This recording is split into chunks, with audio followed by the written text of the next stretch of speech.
যাচ্ছে।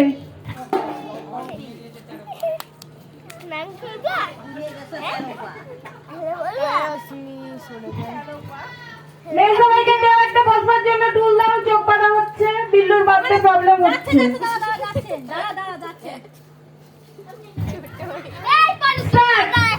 এই এদিকে সরাই তো অসমি। আমার মাকে প্রণাম করে দিল মেজো ভাই।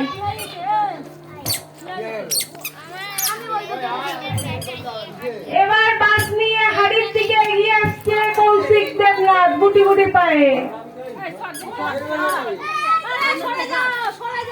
বাহ, বুলবুলকে না দিয়ে ছেড়ে সরে যা।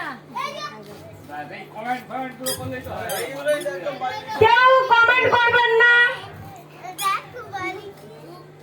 এত ভাবনা চিন্তা করলে হবে না মেজো ভাই।